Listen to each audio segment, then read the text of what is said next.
Querido Padre, te damos gracias por esta mañana, por toda su misericordia y por tus bendiciones.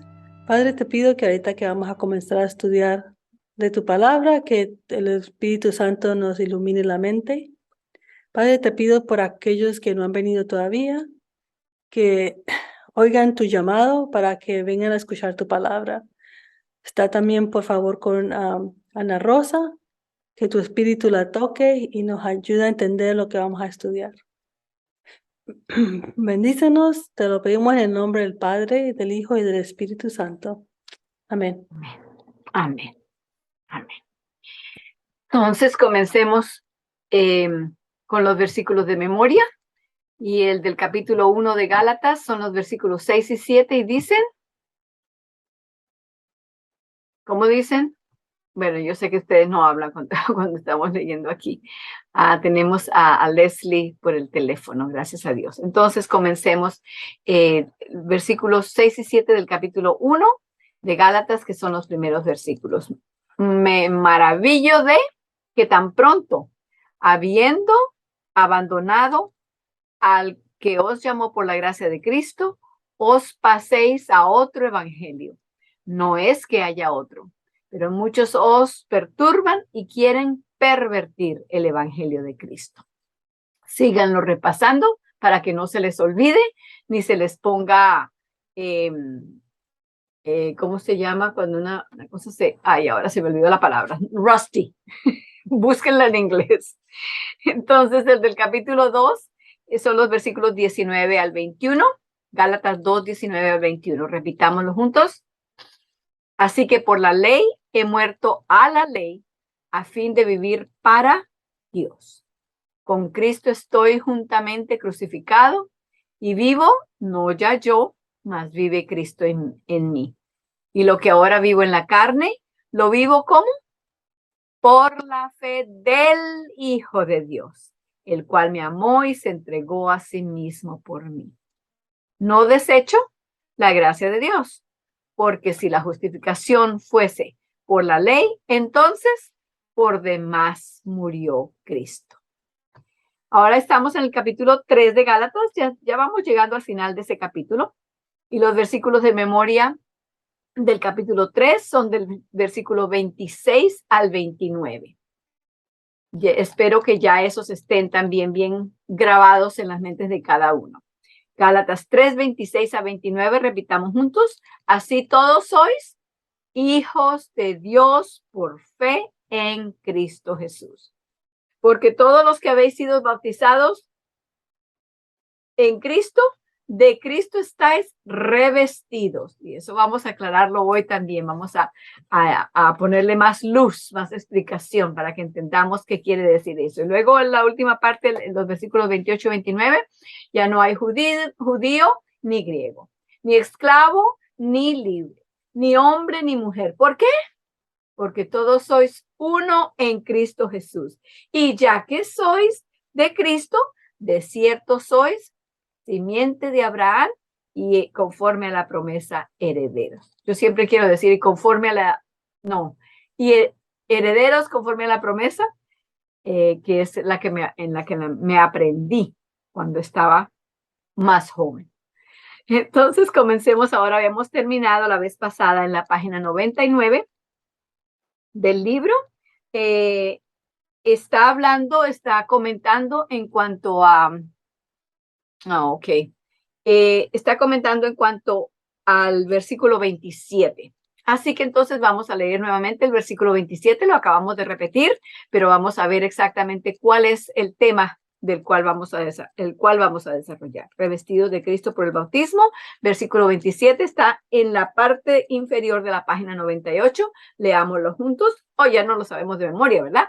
Porque todos los que habéis sido bautizados en Cristo, de Cristo estáis revestidos.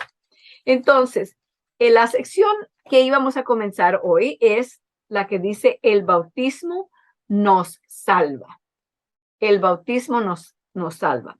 Antes de leer, quiero hacer una pregunta. ¿Qué piensan ustedes del título? El bautismo nos salva. Abran su micrófono y díganme qué piensan. El bautismo nos salva. No, solamente Cristo salva. Oh, entonces, ¿qué? ¿Encontramos un error en la Biblia? No, allí no hay contradicción, ¿verdad? No hay error. Dios no se confunde ni cambia su manera de pensar. Entonces vamos a leer por qué ese título, El bautismo nos salva. Quiero entonces comenzar, bueno, antes de hacer eso, iba a decirles también, recordemos, acabamos de repetir en Gálatas 2:21, donde dice que no desecho la gracia de Dios porque sí que si la justificación fuese por la ley, entonces por demás murió Cristo.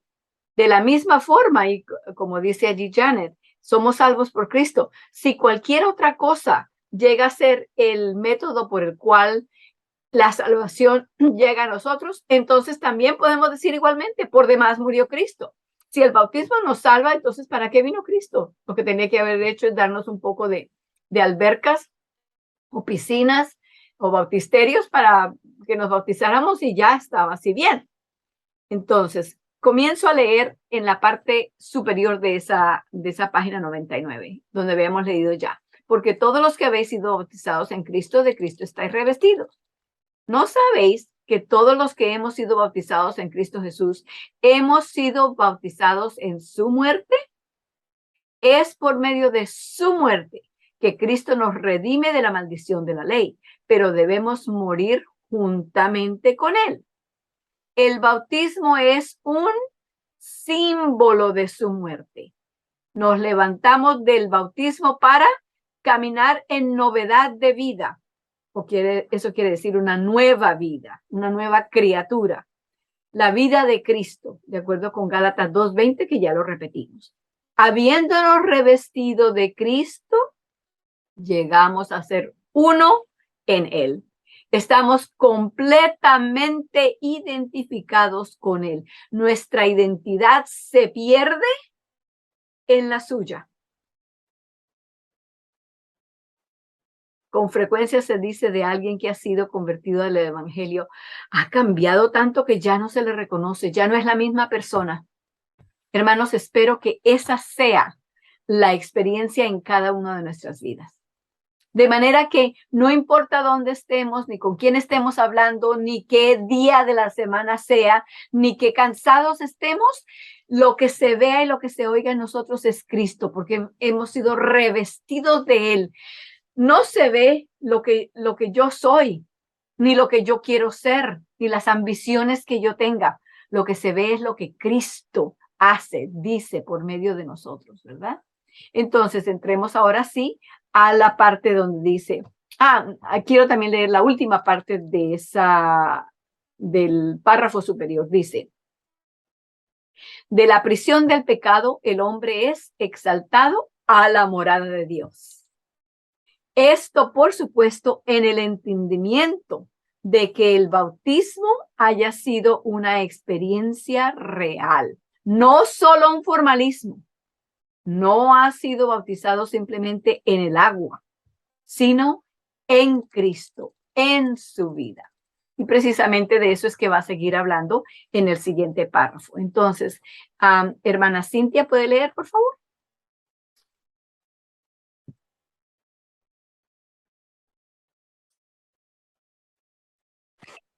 Buenos días. Buenos días. Claro que sí. Okay. El bautismo nos salva, ¿verdad? Esa es la sección. Dice, la palabra bautismo, que proviene del griego, tiene solo un significado: sumergir, hundir, inmergir. El herrero griego bautizaba su pieza de hierro forjado en el agua para que se enfriase. La ama de casa bautiza los vasos y platos en el agua para lavarlos, y todos nos bautizamos las manos en el agua con el mismo propósito. Sí, muchas personas se bautizan frecuentemente al acudir al baptisterio. es decir, a la piscina o alberca. Esta palabra viene a ser nuestra voz bautisterio, que significa literalmente un lugar donde la gente puede sumergirse y quedar completamente inmersa en el agua. Los ejemplos que nos da allí son más que claros, ¿verdad? No vamos a lavar los platos sin agua, o vamos a tener el agua aquí, vamos a agarrar el agua y se la vamos a echar aquí al plato. Qué forma tan incómoda de lavar los platos, diríamos todos enseguida, ¿verdad? Porque estoy segura de que hemos lavado los platos aquí. Todos los que estamos aquí, una o dos o tres veces, pero hemos lavado los platos y sabemos que si los sumergimos, así entonces toda la comida y todos los demás desechos se ponen suaves y podemos lavarlos por ambos lados y saber que están limpios completamente. De la misma manera, el bautismo, solamente por su mismo significado, de allí mismo ya nos da la idea de que no puede ser una cosa que sea echándole agua de aquí hasta allá o trayendo un poquito de agua en la mano y poniéndosela sobre la cabeza a la persona. Eso no es lo que la palabra en griego quiere decir. Y del griego fue que fue traducido. No solamente eso, pero tenemos el ejemplo de Cristo. Para esto vayamos en nuestras Biblias al libro de Mateo. Mateo capítulo 3. Capítulo 3. Llegándose a la última parte del capítulo, vamos al versículo 16. Hermana Marcela, ¿puede leerlo? Sí, hermana. Okay, Buenos días. Buenos días. Y Jesús, después que fue bautizado, subió luego del agua. Y he aquí los cielos les fueron abiertos, y vio al Espíritu de Dios que descendía como paloma y venía sobre él. El 17 también léalo, hermana, como para terminar ese pensamiento. Y hubo una voz de los cielos que decía: Este es mi Hijo amado, en quien tengo complacencia. Ahora, ¿cómo podría haber Jesús subido del agua si lo que estaban haciendo era echándole agua con un vasito o con una tacita, echándosela por la cabeza? Eso no es ser sumergido, no podía haber subido del agua. Tampoco hubiera podido decirse que había subido del agua si todo lo que hicieron fue agarrar agua de una tacita y esparcírsela así por encima, rociársela apenas. No, ninguno de esos métodos muestra lo que debe suceder en la persona. No dirían ustedes que ustedes tomaron un baño si simplemente alguien vino y con el agua le hicieron así y le rociaron la cara así nomás. No, eso no puede decir, ni siquiera que se lavó la cara. Entonces, el mismo símbolo del bautismo, la misma manera, el método que se usa, nos da bastante del significado que el bautismo debe tener. La forma triste de verlo ahora es que se ha tomado aún la manera misma de sumersión, de ser sumergido, y sin embargo la hemos vuelto como una cosa que se quiere bautizar, venga, bautícese. No ha estudiado, nunca sabe, no, pero venga, bautícese y después estudiamos. No, no, no, no, no, no, no. ¿Por qué? Porque se le está quitando el significado al bautismo. El bautismo significa, como estábamos leyendo aquí, que la persona ha cambiado, ha tenido una transformación, de manera que se le ve la transformación. Las personas que lo conocían o la conocían antes del bautismo pueden mirarlo ahora y decir, oye, ¿cómo has cambiado? Aunque no sepan que la persona fue bautizada, pueden decir, oye, hay algo diferente en ti. ¿Qué pasa? ¿Por qué el cambio? Y ese cambio debe no solamente seguir igual, sino debe seguir creciendo de ahí para adelante, ¿verdad? Porque cuando un niño nace, no solamente se da cuenta uno, ay, sí respiró, pero tiene que seguir respirando, o si no, ¿qué pasa? Se muere. Acaba la vida. La forma en que Dios nos da los ritos para llevar a cabo son verdaderamente la misma forma en que Él nos quiere enseñar lo que representa. Y si de plano al principio ya cambiamos la forma de hacer lo que Él nos dio, entonces perdemos el significado de lo que Él quería llegar a alcanzar en nosotros. Entonces, volvamos nuevamente al libro, página 99. Janet, por favor. Esto no es ser bautizado en Cristo, pero es un indicador de lo que debe ser nuestra relación con Él cuando somos bautizados en Él. Debemos ser sepultados y desaparecer desaparecer en su vida. Solamente Cristo podrá entonces ser visto. Ya no vivo yo, mas vive Cristo en mí, porque fuimos sepultados juntos con Él para muerte por medio del bautismo.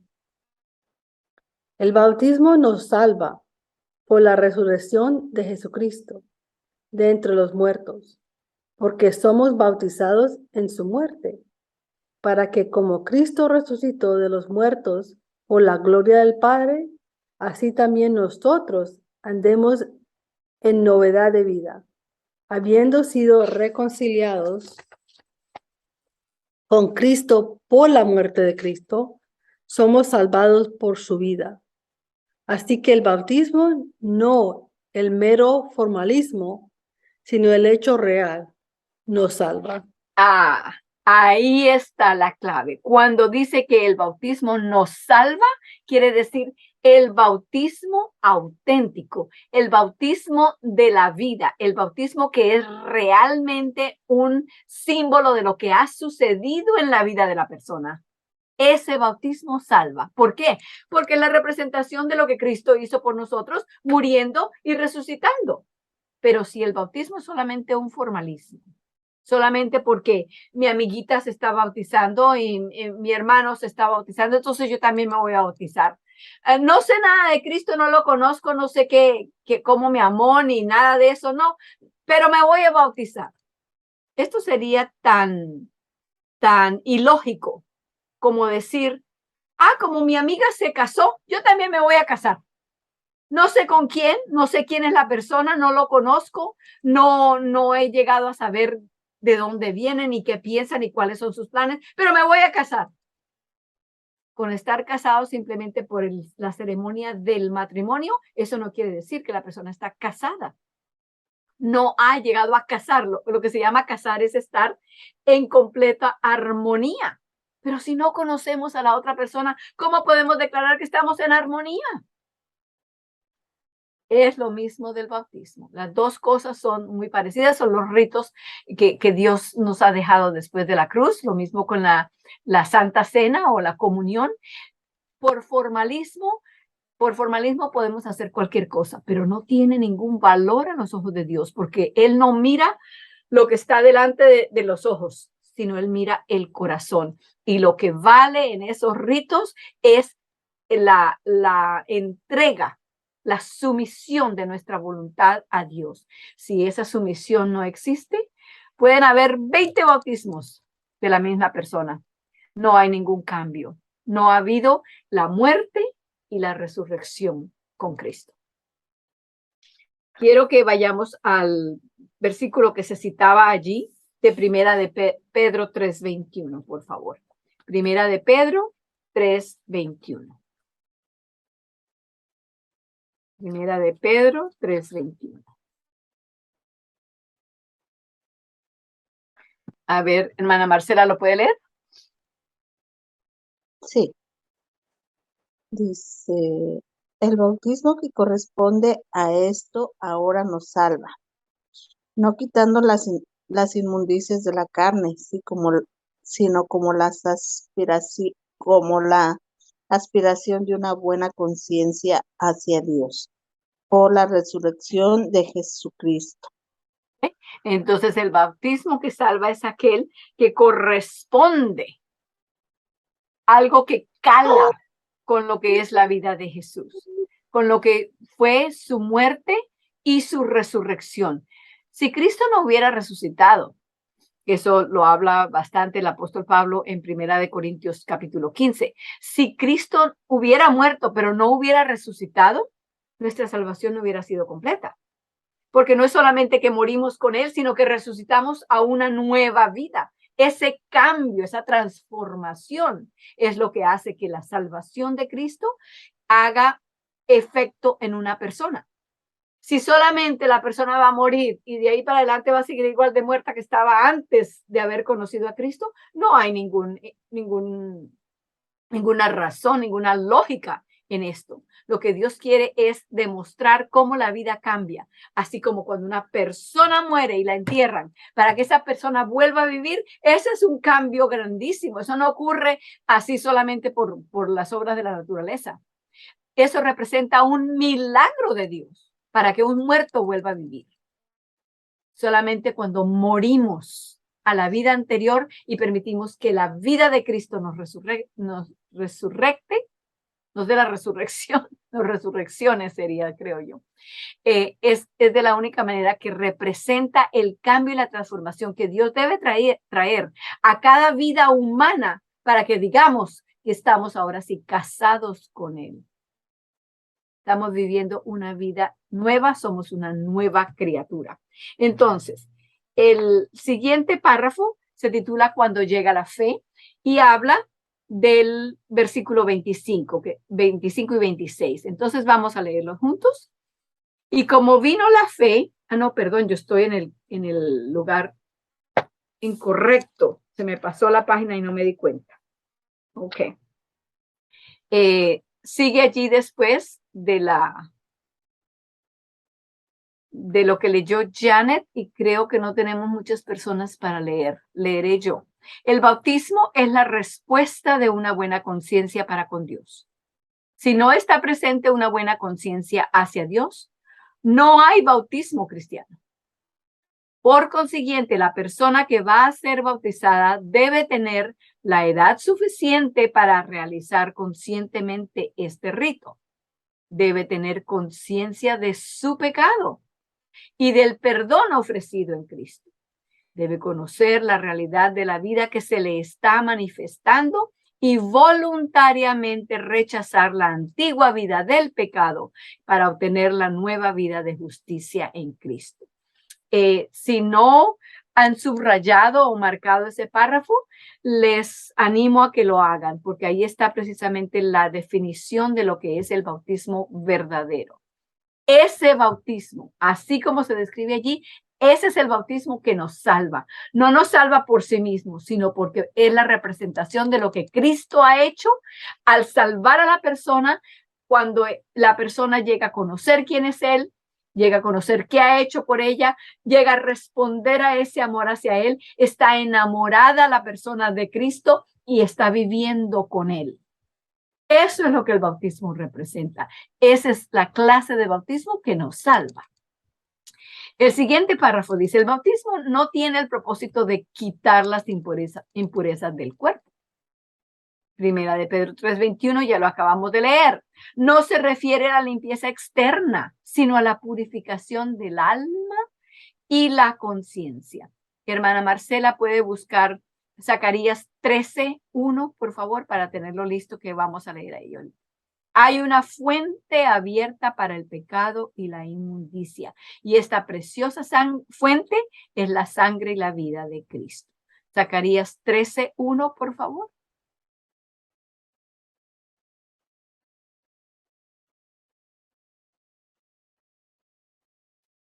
Permítame, hermana, lo estoy buscando.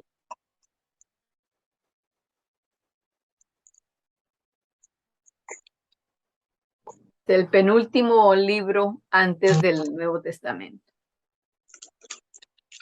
Zacarías 13:1, ¿verdad? Dice, en aquel tiempo habrá un manantial abierto para la casa de David y para los habitantes de Jerusalén, para la purificación del pecado y de la inmundicia. Tiempo habrá. ¿Y cuál es esa fuente que está abierta? La sangre de Cristo, ¿verdad?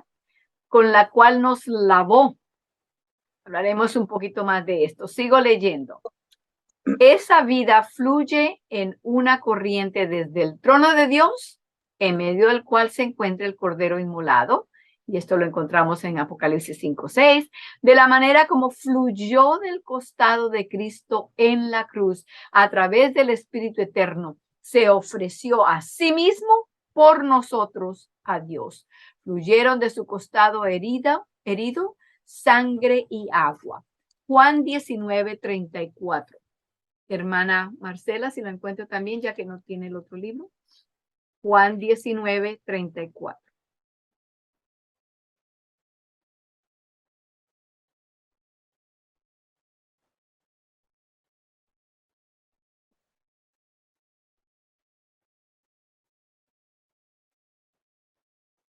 ¿Lo tiene, hermana? Sí, 19:34 dice, pero uno de los soldados le abrió el costado con una lanza. ¿Sí es esa? San Juan Sí, 19:34. sí, señora. Pero uno de los soldados le abrió el costado con una lanza y al instante salió sangre y agua. Sangre y agua. Precisamente lo que estábamos leyendo, esa fuente de sangre y de agua. Ya él había muerto y vinieron los soldados y el resto de los encargados de las crucifixiones a ver, porque ya el día iba a terminar y querían ver si estaban muertos, porque si no estaban muertos todavía, los que estaban colgados allí les cortaban las piernas para que así no pudieran afincarse a las piernas y alzar y poder seguir respirando, por lo menos de vez en cuando. Y seguían allí agonizando, agonizando. Pero cuando vinieron, Cristo ya había muerto y dijeron, bueno, vamos a asegurarnos de que esté muerto. Le metieron la lanza por el costado y salió, ¿qué dice allí? Sangre y agua. Una vez que sale el agua, eso quiere decir que ya la persona ha muerto, porque cuando la persona muere, el agua, el líquido de la sangre se separa del resto de los componentes de la sangre. Y entonces ya no sale sangre, sino sale agua, sangre. Líquidos separados ya del resto de los componentes de la sangre. Pero esto trae para nosotros también una gran lección. Cada detalle nos trae algo más que podemos aprender. ¿Recuerdan ustedes en el santuario? En el santuario, al entrar en la parte de afuera, en el atrio, lo primero que se encontraba era el altar del sacrificio. Después del altar de sacrificio y antes de entrar a lo que era la carpa, la tienda del santuario, había otro mueble más. Y ese era la fuente de agua. ¿Por qué esa fuente de agua allí? No solamente para que los sacerdotes se lavaran las manos, se limpiaran los pies y lavar lo de los sacrificios, etcétera. Sí tenía una función literal, una función práctica, pero estaba allí porque representa la forma en que Cristo nos lavó con su sangre y nos lavó también con agua, igual que lo que había allí en esa fuente de agua. Entendemos muy bien la forma en que el agua se usa como un método para limpiar, para lavar, para quitar el sucio. Lo conocemos muy bien porque usamos el agua de esa manera, para lavar los platos, para lavar la ropa, para limpiar los pisos, para todas esas cosas que usamos para limpiar los carros, etcétera. Todo eso se usa el agua. La sangre, pues no pensamos en la sangre como un método para limpiar, porque si sale sangre de alguna parte, si una persona se corta, no nos vamos a limpiar la sangre en la ropa, porque eso la mancha, y la mancha bien manchada, difícil de quitarla. Así que como un elemento de limpieza diario, es difícil pensarlo, pero veámoslo biológicamente. Creo que hemos hablado de esto antes, pero vale la pena sacarlo aquí otra vez. La sangre en nuestro cuerpo circula por todas partes en nuestro cuerpo. Del corazón sale y va a todas partes, a cada célula, hasta el final de cada uno de los vasos sanguíneos. Allá llega ese oxígeno que la sangre les trae. Y a cambio de eso recibe todas las inmundicias celulares que han resultado como como resultado de la función de cada célula. Entonces, esos desperdicios de las células tienen que ser sacados. No los podemos mantener ahí en el cuerpo porque nos enfermaría. Entonces, la sangre recibe eso, da a cambio el oxígeno y recibe las inmundicias y se regresa al corazón y a los pulmones. En los pulmones, nuevamente hay el intercambio, echa para afuera las inmundicias y recoge el oxígeno para regresar. Entonces, la sangre nuestra en nuestro cuerpo, la circulación de la sangre, tiene un elemento de limpieza. La sangre de Cristo nos limpia de todo pecado, igual que como pensamos del agua también. Pero de su costado salieron las dos, sangre y agua. Sigo leyendo donde estábamos. Porque tres son los que dan testimonio: el espíritu, el agua y la sangre. Vamos allá a 1 de Juan 5, 7 y 8. Aunque está completamente citado aquí, me gusta que lo leamos de la Biblia, porque cada uno tiene su propia Biblia y pueden verlo, pueden marcarlo, pueden saber en qué parte de la página está, etcétera. Así que vamos allí. 1 de Juan está bien cerca del Apocalipsis. 1 de Juan, capítulo 5, versículos 7 y 8. 1 de Juan 5, 7 y 8. A ver, hermana Marcela, ¿lo tiene? Sí, dice, porque tres son los que dan testimonio en el cielo, el Padre, el Verbo y el Espíritu Santo, y estos tres son uno. Y tres son los que dan testimonio en la tierra, el Espíritu, el agua y la sangre, y estos tres concuerdan. Concuerdan, en la mía dice concuerdan en uno. Están unidos, ¿verdad? Forman una unidad. ¿Por qué el agua y la sangre? Bueno, ya leímos. ¿Por qué el agua y la sangre son testimonio? Sabemos que eso fue lo que fluyó de su lado, del costado de Cristo en la cruz. Pero no solamente el hecho de que fluyó de allí, sino el hecho de que están de acuerdo con el Espíritu también. Allí dice, los que concuerdan en la tierra, los que dan testimonio aquí son el Espíritu, el agua y la sangre. Y antes de que Cristo regresara al cielo, ¿qué fue lo que le dijo a los discípulos? Es necesario que yo me vaya para que el Consolador venga. Y el Consolador va a traerles a sus mentes nuevamente lo que yo les enseñé. Vamos para eso a Juan capítulo 8, creo que es. Juan capítulo 8. Sí. Versículo. ¿Sí es el 8? A ver. Un momentito que ahora estoy perdida aquí. No, perdón. Juan capítulo 18, ¿será? Estoy perdida ahora. Perdónenme, me acordé que existe, pero no recordaba exactamente dónde estaba. Aquí está. Es en el capítulo 14 de Juan.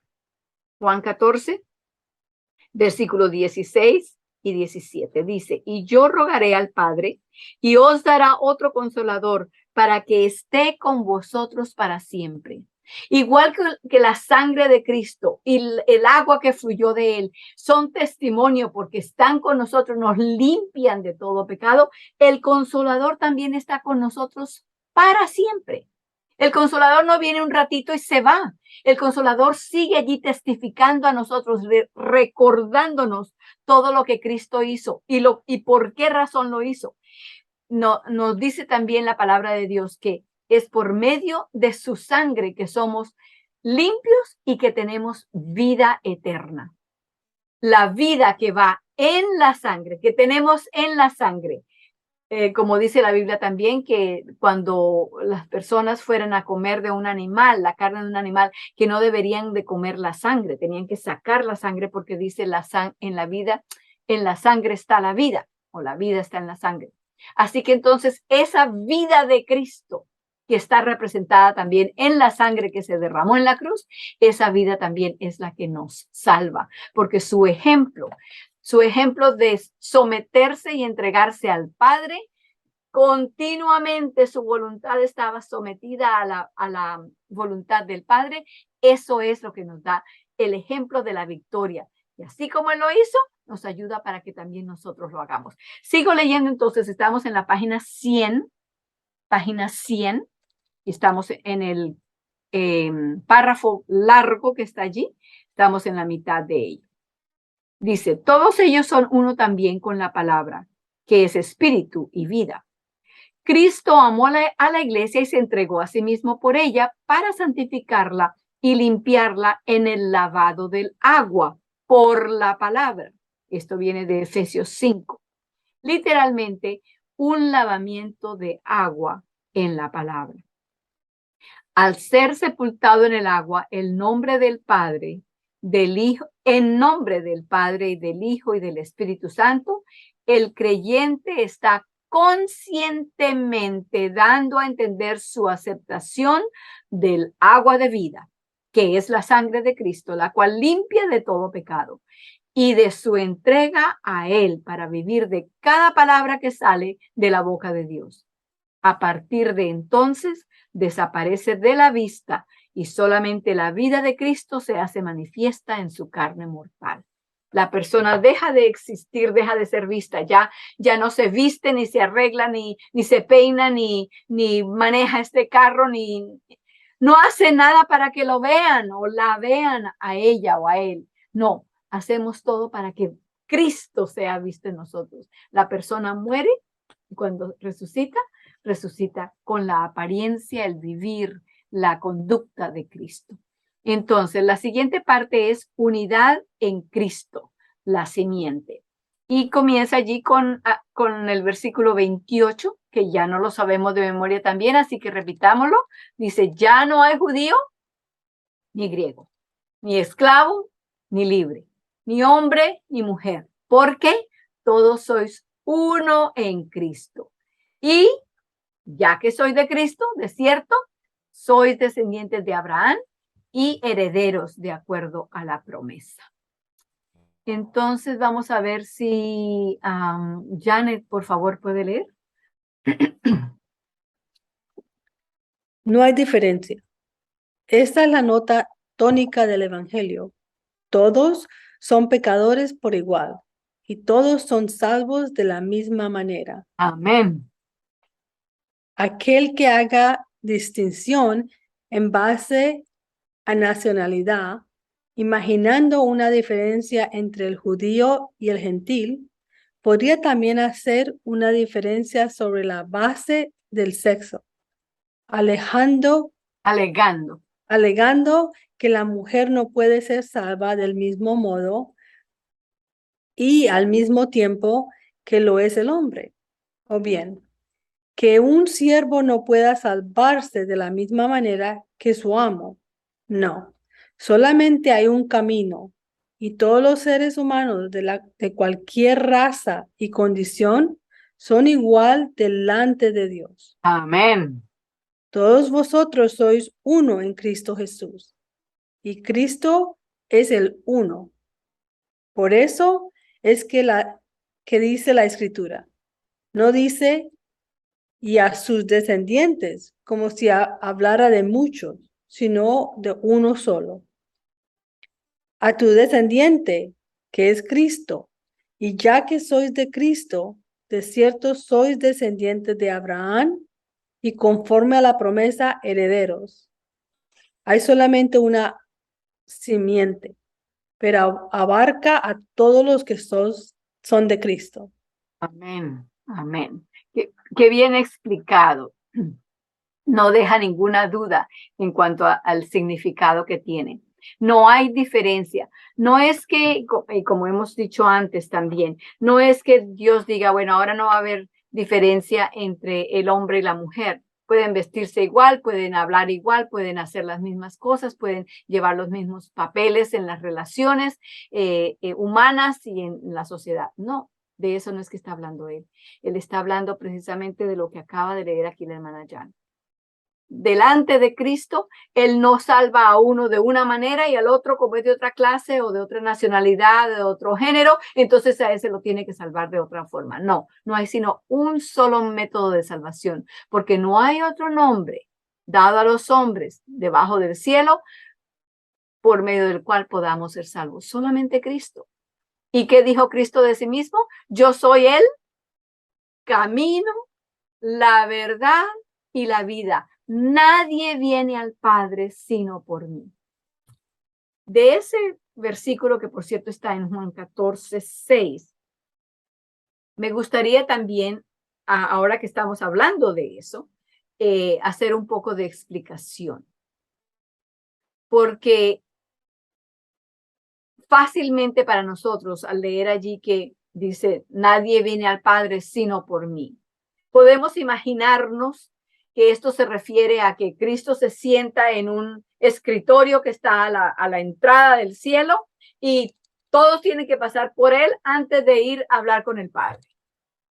No, no es eso lo que eso representa. Nadie viene al Padre sino por mí. Y el hecho también es que tenemos que darnos cuenta de que ahí dice nadie. Nadie quiere decir no solamente los seres humanos, porque hay algunas traducciones que dice ninguna persona puede venir al Padre sino por mí. No, es nadie, inclusive los demás seres creados, los ángeles, los serafines, los querubines, y que sabe que tanta otra cantidad de seres que hayan sido creados. Nadie viene al Padre sino por Cristo. ¿Por qué? No porque Cristo les tenga cerrada y tenga un libro donde hace las citas y usted no puede entrar hasta que no pase este. No, no es eso de lo que habla. De lo que habla es de lo que Cristo hizo. Su función, su muerte es lo que nos da a nosotros el derecho y el privilegio de entrar al Padre, de ser recibidos por el Padre. Lo que Cristo hizo es la garantía de que yo puedo estar delante del Padre. No es, nuevamente repito, no es que hay que pasar por él y tengo que avisarle, mire, voy a hablar con Dios, ¿me da permiso? No, no es eso. Es el hecho de que lo que él hizo aseguró la salvación, no solamente de los seres humanos, sino la salvación de todas las demás personas, de todos los demás seres. Ellos no necesitaban salvación, pero necesitaban protección. Aseguró que están cuidados, libres y salvos en las manos de Dios. No hay nada que pueda tocar. Entonces, seguimos con el siguiente párrafo que se titula Solamente un hombre. Y dice, y vestidos del nuevo hombre, creado para ser semejante a Dios en justicia y santidad. Efesios 4:24. Él ha abolido en su carne la enemistad, la mente carnal, para crear en sí mismo de los dos un nuevo hombre. Efesios 2:15. Él es el único y verdadero hombre. Jesucristo, el hombre. Fuera de él no hay verdadera humanidad. Llegamos a ser un hombre perfecto solamente cuando llegamos a la madurez de la plenitud de Cristo. Plenitud quiere decir completo, íntegro, todo. Al cumplimiento del tiempo, Dios reunirá en una sola todas las cosas en Cristo. No habrá sino solamente un hombre y descendiente. Perdón. Leí mal. No habrá sino solamente un hombre y una sola justicia de hombre, de la manera como hay un solo descendiente con D mayúscula. Se refiere a Cristo, ¿verdad? Pero ya que soy de Cristo, de cierto soy descendiente de Abraham y conforme a la promesa, herederos. ¿Por qué si somos de Cristo somos descendientes de Abraham? Se nos hace fácil pensar porque Abraham se le ha dado el nombre de padre de todos los fieles. Y bueno, si estamos confiando en Dios, si tenemos nuestra confianza en Él, quiere decir que somos parte de los fieles, pues entendemos que somos descendientes de Abraham, descendientes espirituales. Pero hay algo más allí también. Vayamos a Hebreos. Hebreos capítulo 2. Hebreos capítulo 2. Hebreos está después de Efesios, Filipenses, Colosenses, todas esas cartas, encuentran a Hebreos. Hebreos capítulo 2. Vamos a leer el versículo 16. Versículo 16. Janet, ¿tú lo tienes? Sí. Ok, léelo, por favor. Porque ciertamente no tomó a los ángeles, sino a la simiente de Abraham tomó. Oh, está hablando aquí de Cristo cuando tuvo la transición de ser Dios y pasar a ser hombre. ¿Y qué es lo que dice? ¿Qué es lo que nos dice allí? Que no tomó la simiente. ¿Qué es simiente? La semilla, la naturaleza. Lo que lo hace intrínsecamente humano. No tomó la naturaleza de los ángeles, sino tomó nuestra naturaleza, nuestra simiente, nuestra semilla, lo que también en forma biológica sería el espermatozoide. No tomó espermatozoide de la naturaleza angelical, sino de la naturaleza humana, y específicamente dice la simiente de Abraham. La simiente de Abraham. Así que si estamos en Cristo, naturalmente somos de la simiente de Abraham. ¿Por qué? Porque Cristo vino con la simiente de Abraham. Qué fácil. Biológicamente aún cuadra de todas maneras. Somos de la simiente de Abraham porque creemos en Cristo como Abraham creyó a Cristo. A Abraham se le predicó el evangelio. Se nos dice que él vio el día de Cristo. Cristo mismo dijo, él dio mi día y se alegró. Así que si somos de la simiente de Abraham, somos de la simiente de Abraham dos veces. Por fe y porque creemos en Cristo. Y Cristo vino de la simiente de Abraham. Cosas pequeñas, pero que representan tanto. Nos dan a entender mejor todo lo que de lo que la Biblia nos está hablando. Entonces, ya que soy de Cristo, de cierto soy descendiente de Abraham y conforme a la promesa, herederos. No recuerdo haber el cumplimiento de Cristo. Sí, ya eso lo leímos todo. Ok, entonces, Janet, ¿puedes leer otra vez, por favor?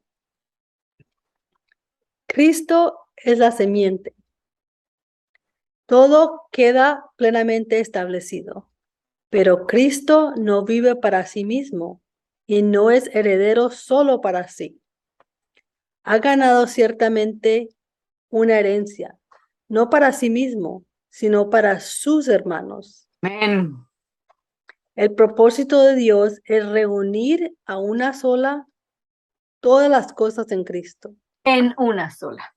En una sola. Él pondrá un alto finalmente a todo tipo de división y lo hace ahora en aquellos que lo aceptan. En Cristo no hay distinción de nacionalidad ni de clases y rangos. Ningún cristiano piensa de lo demás, pero siendo ingleses, alemanes, franceses, rusos, turcos, chinos o africanos, sino que simplemente los concibe como hombres y por lo tanto como posible herederos de Dios en Cristo. Si ese otro ser humano, independientemente de su raza o nacionalidad, es también un cristiano, entonces el lazo de su vuelve mutuo. Se vuelve mutuo y por consiguiente más fuerte. Ya no hay judío, ni griego, ni siervo, ni libre, ni hombre, ni mujer, porque todos vosotros sois uno en Cristo Jesús. Por esa razón, es imposible para un cristiano involucrarse en la guerra. Él no hace distinción entre la nacionalidad y considera a todos los hombres como sus hermanos. Pero la principal razón por la cual no hay enlistarse en la guerra es porque la vida de Cristo en su vida, pues es Es uno. Perdón, porque la ¿cómo? vida de Cristo, lee otra vez, es porque la vida Oh, es porque la vida de Cristo es su vida, pues es uno en Cristo y le será tan imposible pelear como lo sería para Cristo tomar una espada y blandirla en defensa propia. Y dos cristianos no pueden pelear el uno contra el otro, así como Cristo no puede pelear contra sí mismo. ello nos hace ver la, el- la, la futilidad de lo que es la guerra. La guerra ocurre aquí entre nosotros. ¿Por qué? Porque el uno quiere ser más que el otro, quiere tener más que el otro, quiere quitarle al otro. Por eso ocurren las guerras. Pero cuando estamos en Cristo, no vamos a tener necesidad de eso, ni vamos a tener el deseo de ir a quitarle a nadie la vida para quitarle sus bienes, sus tierras, sus países, sus gobiernos. Eso no existe. En el reino de Cristo no hay necesidad de guerra, porque todo se gana con el amor. Nos amamos los unos a los otros, no estamos pensando en lo que queremos adquirir de ellos, sino compartir con ellos lo que tenemos de Dios. Dice luego el siguiente párrafo. Sin embargo, no estamos empeñados en una discusión sobre la guerra, sino solamente mostrando la absoluta unidad de los creyentes en Cristo. Son uno solo. Hay solamente una simiente, la cual es Cristo. Y no importa cuántos millares de creyentes existan, son solamente uno en Cristo. Cada ser humano tiene su propia individualidad, pero esta es solo la manifestación de una fase de la individualidad de Cristo. El cuerpo humano se compone de muchos miembros, pero no todos los miembros tienen la misma función, sino que difieren en su individualidad. Y sin embargo, hay absoluta unidad y armonía en un cuerpo sano.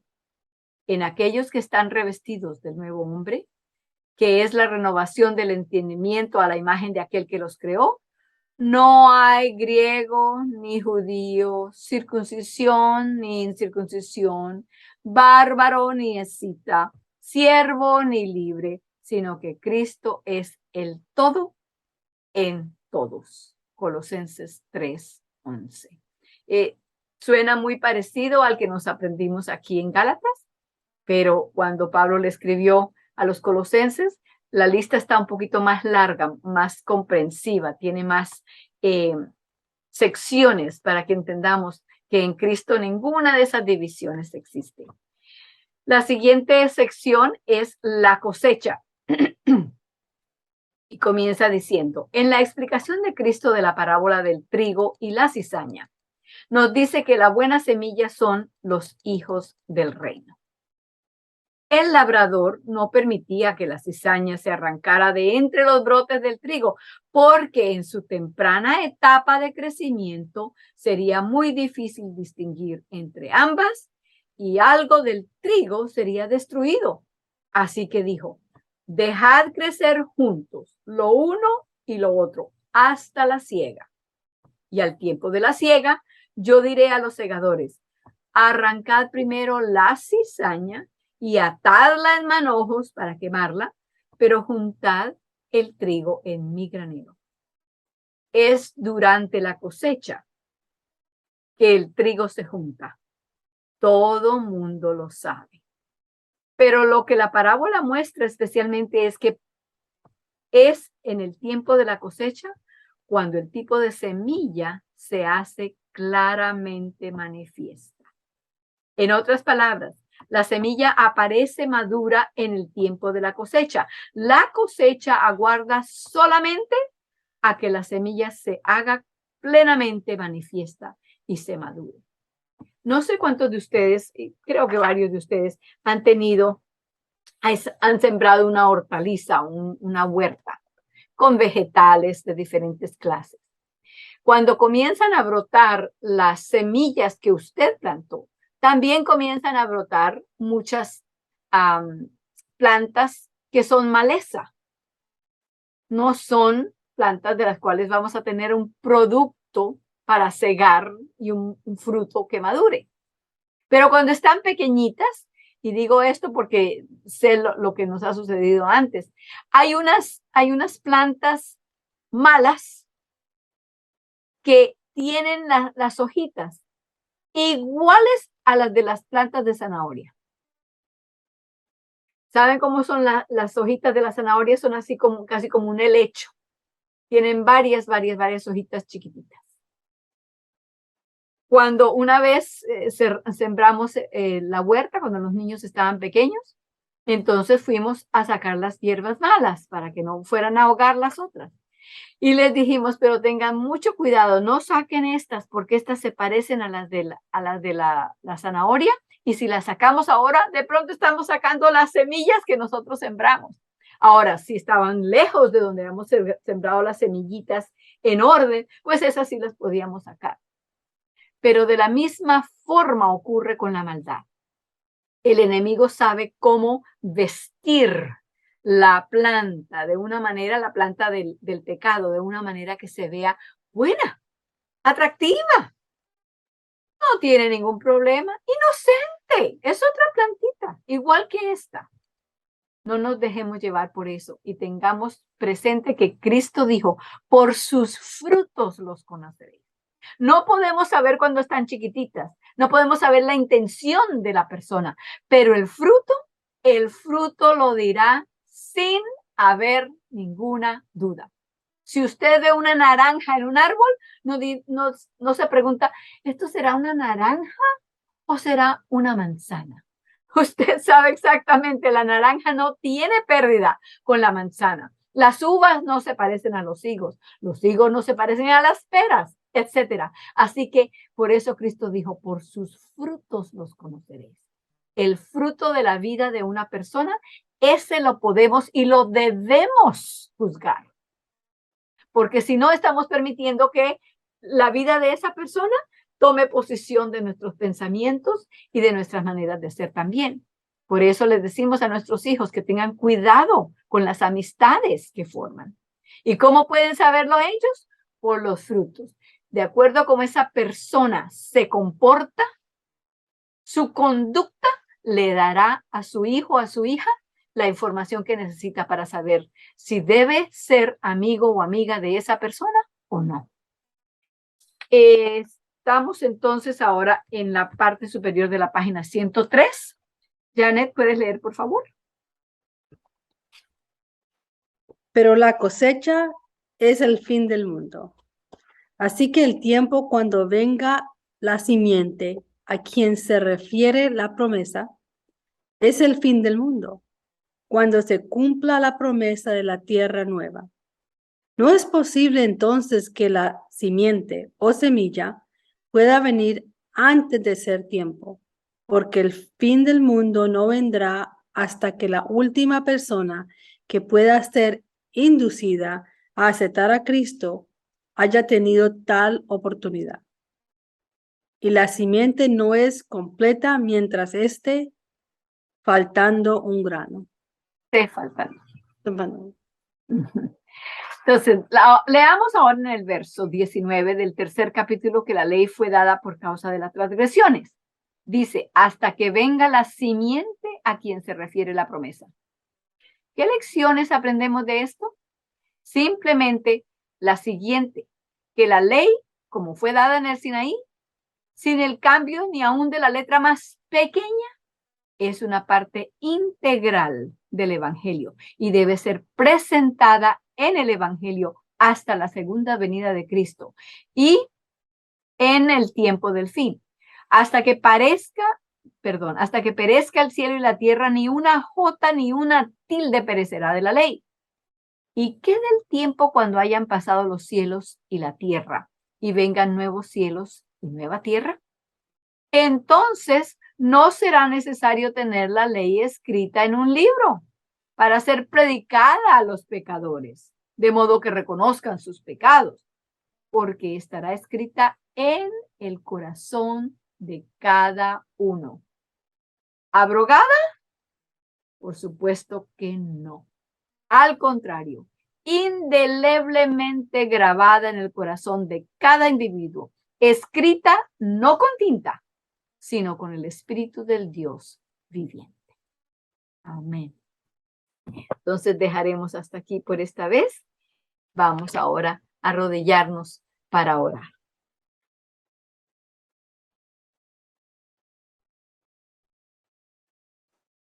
Querido y amante Padre nuestro, te agradecemos porque esta mañana nos has dado nuevamente la oportunidad de reunirnos aquí y de estudiar tu palabra en libertad y en paz.